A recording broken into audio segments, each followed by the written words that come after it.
है, ऐसे हमारे अनंत अवतार भगवान शेषनाग के अवतार महर्षि चरक की जो तपस्थली में आपको जाने का सौभाग्य प्राप्त होता है, शायद भारतवर्ष में ऐसा अवसर कहीं नहीं प्राप्त होता। इस अवसर से क्या होता है कि इस अवसर के माध्यम से आपके भीतर आयुर्वेद की वहाँ जो सूक्ष्म चेतना है, आपकी चेतना को प्रतिजागर करने में बहुत सहायभूत होती है। लेकिन जब आप आयुर्वेद से संलग्न रहो तो कभी कभी देवताओं की कृपा होने पर हम उसके लिए प्रयत्नशील नहीं रहते हैं, तो वो कृपा भी अकुंठित हो जाती है। तो हमें जो ये अवसर प्राप्त हुआ है उसको चरितार्थ करना है। आयुर्वेद की सेशन में आगे बढ़ते हैं तो ये है हमारे दक्ष अश्विन भाई दलसानिया। वो जब 5वीं कक्षा में पढ़ता था तब उनके दादाजी हमारे उसके नाना जी हमारे आतुर थे। तो उसके नाना जी ने बताया कि हमारा पपौत्र है, भांजा है, उनको आयुर्वेद सीखना है, तो आपके पास आ सकते हैं। हमने कहा कि हमारा तो जो कार्य है वो फील्ड वर्क है, हम जंगलों में जाते हैं, औषधि निर्माण करते हैं और बनाते हैं और देते हैं। अगर उनको ये करना है तो आ सकते हैं, लेकिन उनकी स्पृहा शास्त्रों से विशेष संबंधित है। ऐसे शास्त्र कि जो हमारे आर्ष ग्रंथ है, अनार्ष ग्रंथों में इनकी स्पृहा नहीं है। आर्ष ग्रंथ हमारे कौन कौन से हैं? आर्ष ग्रंथ किसे कहे जाते हैं? जो हमारे नीरज तमा, जिनके रजोगुण और तमोगुण नष्ट हो चुके ऐसे महर्षियों ने जो शास्त्र दिए हैं, उस शास्त्र में उनकी स्पृहा है। श्रीमद् भगवद गीता का अध्ययन उसने जन्मते ही उसके श्रीमद् भगवद गीता के संस्कार पाए हैं, शायद गर्भावस्था से। उसकी माता जब सगर्भावस्था में था तब उसकी माता श्रीमद् भगवद गीता का पारायण किया करती थी। स्वाध्याय के संस्कार उसको गलथुंथी में मिले हैं। ऐसे बच्चों को जब 3-4 साल की अवस्था में आए तो माता के साथ स्वाभाविक है, हमारे माता पिता हमें मंदिर में ले जाते तो उसके संस्कार आ जाते हैं। तो वहाँ उसको स्वाध्याय के संस्कार मिले और बहुत छोटी उम्र में उसने श्रीमद् भगवद गीता को प्रत्येक अध्याय को 18 अध्याय उसने 745 जितने श्लोक के कंठस्थ कर लिए। उसके अनंतर उसने योग दर्शन का बहुत घनिष्ठ अध्ययन किया और योग दर्शन वहाँ वो टंकारा गए। टंकारा से उसको एक प्रोत्साहन मिला तो उसने व्यास भाष्य समेताम एक योग दर्शन कंठस्थ किया। व्यास भाष्य बहुत कठिन माना जाता है। जब उस दर्शन शास्त्र का अध्ययन किया तो उनके साथ साथ सांख्यवाद भी अध्ययन किया और हमारे वैशेषिक न्याय, पूर्व मीमांसा, उत्तर मीमांसा सभी का अध्ययन किया। फिर आयुर्वेद के जो हमारे ग्रंथ है, पहले उसने हमारा पार्थ मौर्जर्य है, उनके माध्यम से अष्टांग हृदय सत्र स्थान उसने कंठस्थ कर लिया। फिर हम जब कहीं कहीं ऐसे सेमिनारों में जाते थे तो उनकी भी स्पृहा रहा करती थी, तो हम साथ में ले जाते थे। जैसे बेंगलोर गए थे, जयपुर गए थे, तो उनका वक्तव्य, उनका प्रभाव सब विशेष होता था। तो इतनी छोटी उम्र में पूर्व जन्म के संस्कार के कारण उसने कंठस्थ कर लिया। व्याकरण का भी, पाणिनि व्याकरण अष्टाध्यायी का भी कुछ समय में उसने अध्ययन कर लिया। धातु पाठ, अभी काशिका वृत्ति चल रही है। तो ऐसे प्राचीन भारतीय आर्ष शास्त्र है जिनके भीतर सनातन विद्या छिपी है। ऐसे शास्त्रों के अध्ययन के लिए वो प्रयत्नशील है। हम उसको पूछते हैं, जब वो था कि दक्ष तुझे क्या होना है, तो जवाब देते थे हम एक अच्छा आयुर्वेद आचार्य बनना चाहते हैं। अगर हम भी ऐसी प्रबल इच्छा रखें तो हम भी अच्छे से अच्छे आयुर्वेदाचार्य बन सकते हैं। लेकिन हमारे में से अधिकांश आयुर्वेद के अनुरागी ऐसे रहते हैं जिनको एलोपैथी में या मेडिकल में एडमिशन नहीं मिला, तो हम चिकित्सा व्यवसाय के लिए इसमें प्रविष्ट हो गए। लेकिन जब बाल्यावस्था से अभी अभी उनको देख के हमें ऐसा पता चलता है कि आयुर्वेद का संस्कार कॉलेज से नहीं, मनोज कुमार सर, लेकिन जब बच्चा बोलने का प्रारंभ करता है उसी समय से उसको अध्ययन किया जाता है। जब बच्चा जन्मता है न, तब उनको स्वर्ण प्राशन संस्कार किया जाता है। तो आयुर्वेद का है, जैसे किसी कमल पत्र पर पानी टिकता नहीं है, ऐसे जिनको स्वर्ण प्राशन किया गया है, ऐसे बच्चे पर आजीवन व्याधि नहीं आते हैं। सर ने बहुत घनिष्ठ अध्ययन किया और अवलोकन भी किया है मनोज का सर ने, कि सारी की सारी वैक्सीनेशन थेरापी है दुनिया को केवल बेवकूफ़ बनाने के लिए है। एक भी वैक्सीनेशन कहीं भी कार्यगत नहीं है। कहते हैं शीतला गया, पोलियो गया, कई व्याधि कालक्रम से आते हैं, कालक्रम से चले जाते हैं। अगर वैक्सीनेशन का प्रभाव होता तो आज दुनिया में क्षय रोग नहीं होता। आज वैक्सीनेशन प्रभावी होता तो किसी को संक्रामक कामला नहीं होता। जो जो वैक्सीनेशन जिस व्याधि के लिए दी जाती है, उनके अधिकांश व्याधि आज भी विश्व में प्रभावी है। तो वैक्सीनेशन निरर्थक है। हमारा एक बार स्वर्ण प्राशन संस्कार के लिए आने, स्वर्ण प्राशन सर डीएनए में जाके काम करते हैं, उसके रंग सूत्र को भी परिवर्तित कर देते हैं। जब सगर्भावस्था में माता रहती है, दूसरे महीने में और तीसरे महीने में, उसी समय उसको अगर वटश्रृंग नस्य दिया जाए तो गर्भ की जाति परिवर्तन हो जाती है। एक कहते हैं XY क्रोमोसोम थ्योरी काम करती है, नहीं, जाति भी, लिंग परिवर्तन भी हो जाता है। इतना सामर्थ्य आयुर्वेद में है। इस सब को चरितार्थ करने के लिए जो हम कल चरक दांडा गए थे, तो उनकी ऊर्जा आपके भीतर उसी क्षण तो आ गई है, लेकिन उसकी ऊर्जा को कायम के लिए बनाने के लिए आपको निरंतर संहिता अध्ययन करना है। और इस संहिता का अध्ययन कैसे किया जाए, विनीत जी ने बहुत अच्छी तरह से जो पठन पाठ्य विधि की जाती है, आयुर्वेद एकेडमी में भी वैसे ही विधि की जाती है, तो इस विधि गान के साथ भी की जाती है। तो गान के साथ कैसे की जाए, हमारा प्राचीन आयुर्वेद देखो इतना गहराई के साथ निरूपित हुआ है। प्रत्येक अक्षर, एक दक्ष बताते, जब उसने संस्कृत अध्ययन किया ना, जैसे एक अर्थ शब्द आता है तो अर्थ के पीछे 50 से अधिक सूत्र लगते हैं। एक एक शब्द को सिद्ध करने के लिए 50 से अधिक सूत्र एक एक शब्द के पीछे लिखते हैं। फिर एक पद बनता है, फिर एक पाद बनता है, फिर एक श्लोक बनता है, और श्लोक में वो लोग कितना छंद का निरूपण करता है। पूरा का पूरा अष्टांग हृदय को बाहर करते देखते हैं चरक संस्कृत का निरूपण, तो पूरे का पूरा अध्याय एक ही छंद में चलता है, एक ही स्वर में चलता है। हमारा रामायण, हमारा महाभारत, हमारा श्रीमद् भगवद गीता और अधिकांश शास्त्र अनुसूत छंद में रचना की गई है। तो उस रचना में क्या है, 5वां 6ठा 7वां अक्षर, प्रथम और तृतीय पंक्ति का लघु गुरु लघु या गुरु लघु गुरु, ऐसा कंपोजिशन किया गया है। तो उनका स्वर सही तरह से निकाला जाता है। जिसे दक्ष ने जिनसे थोड़ा सा बहुत संगीत का ज्ञान पाया है, वो इस सारे गम पदनी से आता है ना, तो प्रत्येक छंद को अलग अलग राग में, राग वृषभ में कैसे गाया जाता है, राग षडज में कैसे गाया जाता है, राग गांधार में कैसे गाया जाता है, तो अलग अलग राग के साथ मालकोस में कैसे गाया जाता है, एक ही श्लोक को अलग अलग तरह से कैसे गाते हैं।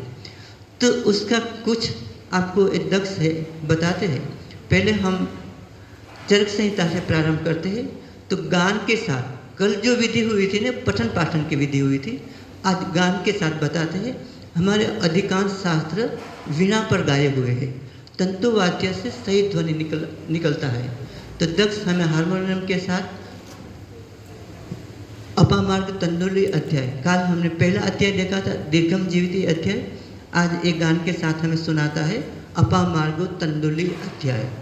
तो दक्ष सुनाते हैं, दक्ष अपामार्ग तंदुली अध्याय।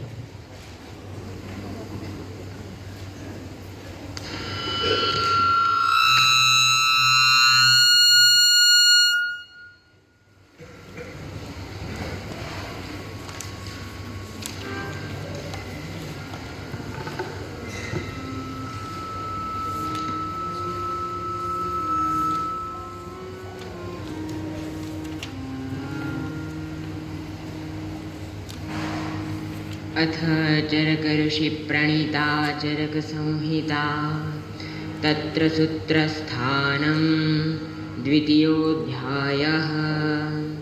अथातोपामार्गदण्डलीयमध्यायं व्याख्यास्यामः।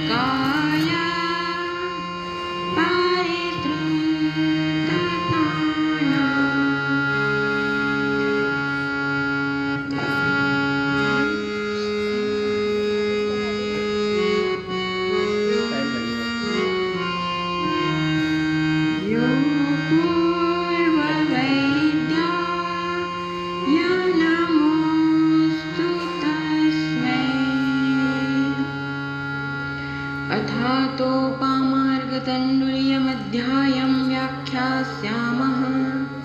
इति हस्माः भगवान् आत्रेयः अपामार्गस्य बीजानि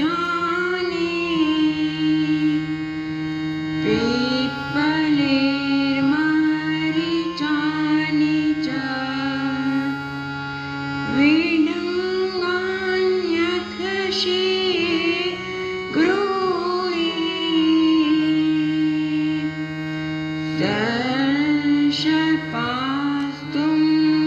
दर्शपास्तुम्बुरूणि च अजाजिं चाजगन्धा च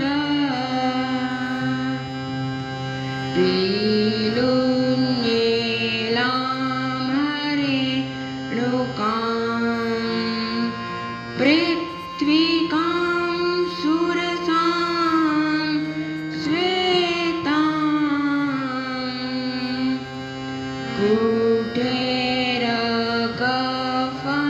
कुठेरकफणिज्जकौ शिरीषबीजं लसुनं हरिद्रे लवणद्वयं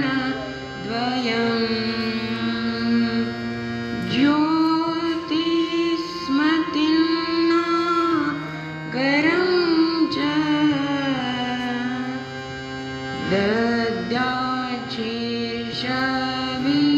दद्याच्छीर्षविरेचने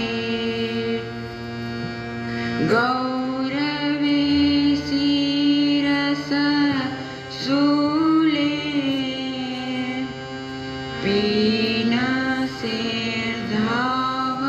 पीनसेर्धावभेदके कृमिव्याधा वपस्मारे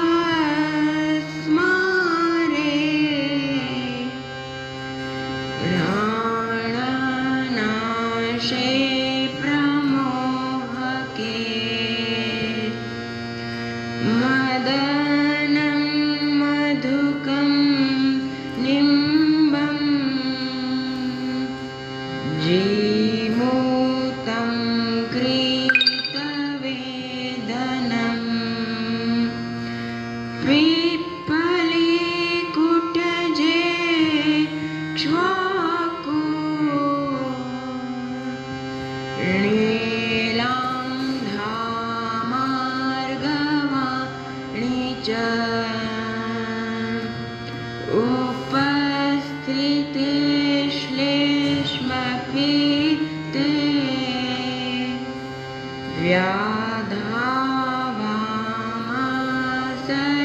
व्याधावामाशयाश्रये वमनार्थं प्रयुञ्जीता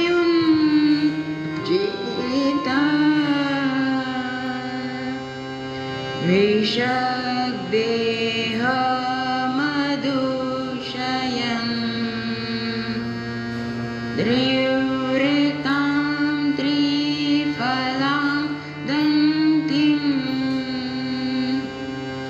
नीलिनीं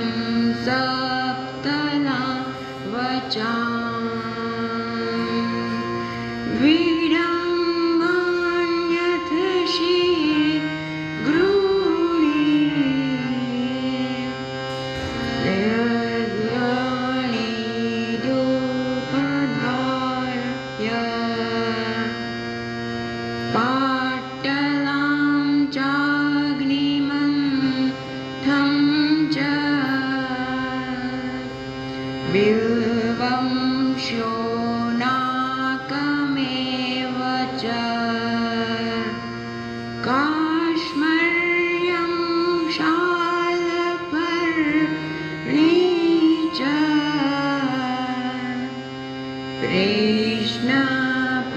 कृष्णपर्णेनि दिग्दिकान् बलां स्वदष्ट्रां बृहति मेरण्डं स पुनर्नवम् पिप्पले कूटजे क्ष्वाकु लीलां धामार्गाणि च पलाशं कर्तॄणं चैव स्नेहाश्च लवणानि च अत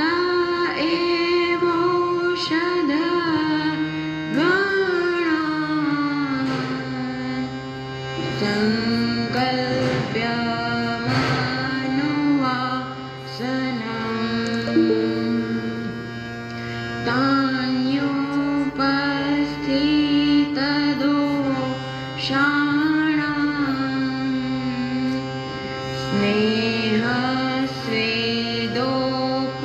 स्नेहस्वेदोपपादने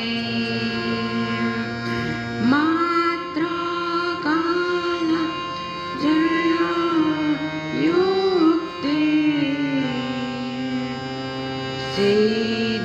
सिद्धिर्युक्त प्रतिष्ठिता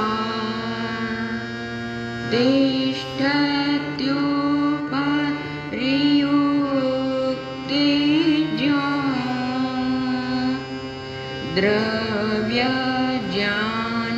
द्रव्यज्ञानवतां सदा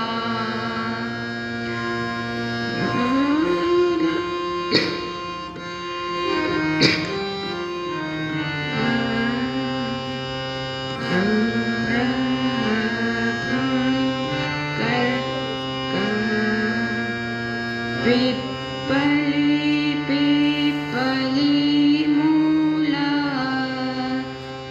च व्यक्चित्रकनागरे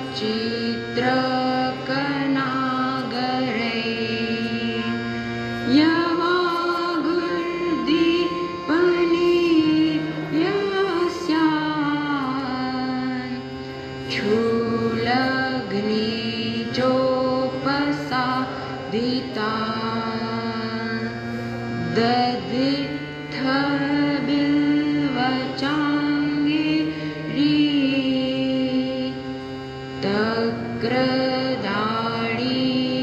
तक्रदाडिमसादिता दाडिमम्लाहिता पेया सवाते पाञ्चमूलिके शालपर्णी बला बिल्वे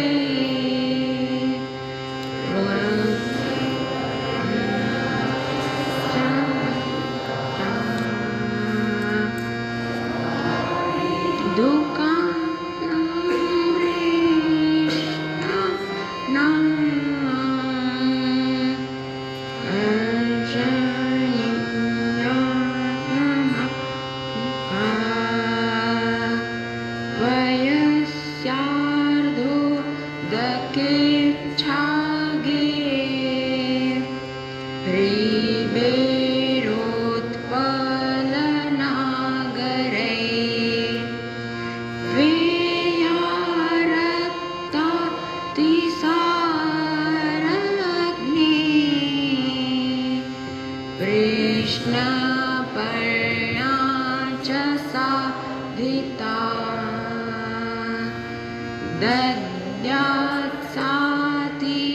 विषां पेया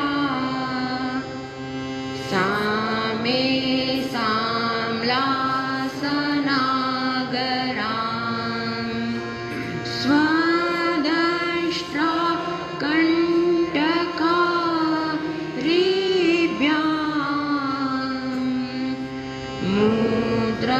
मुद्रकृच्छे सफालितां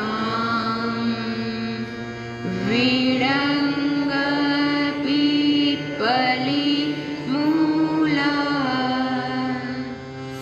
जयदुर्वे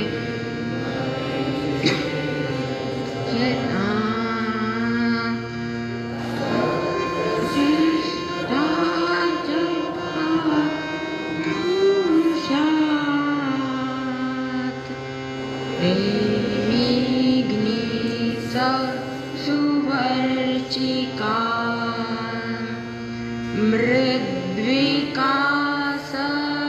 मृद्विकासरिवाला विप्पली मधुनागरे पिपासाग्नि विसग्नि च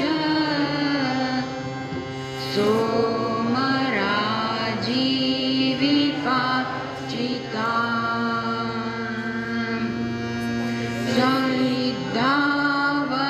सलिद्धावराहनि यूहे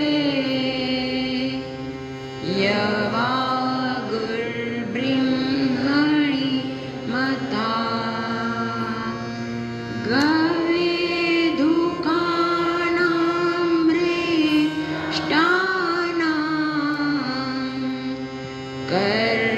कर्षणीया समाक्षिका शाश्मती बहुतिलां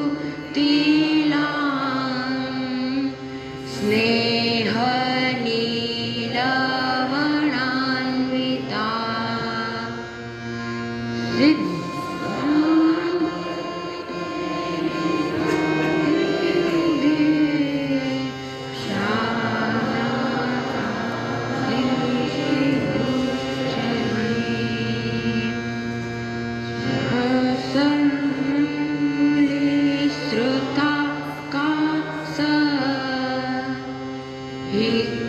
हिक्काश्वास कफापहा यमके मदिरा सिद्धा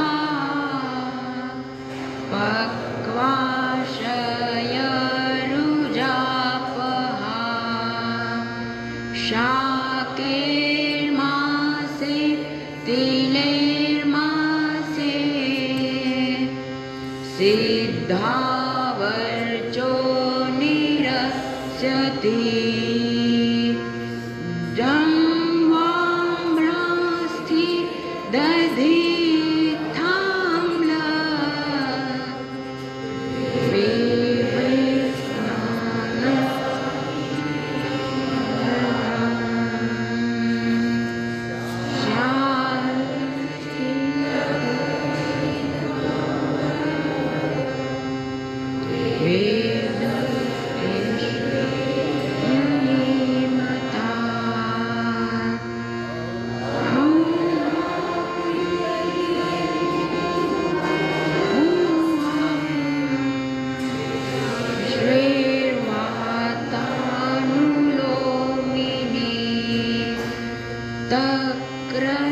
तक्रसिद्धाय वागुस्यात्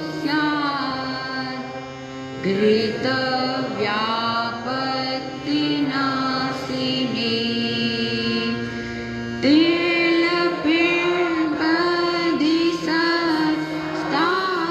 तिलपिण्पदिसत्स्तास्यात् तग्रपिण्याकसादिता गव्यमासरसै साम्ला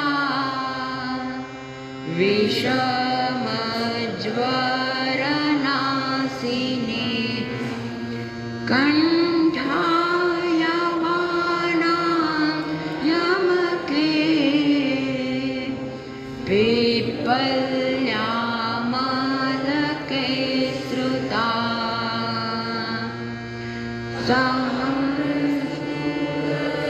से सिद्धा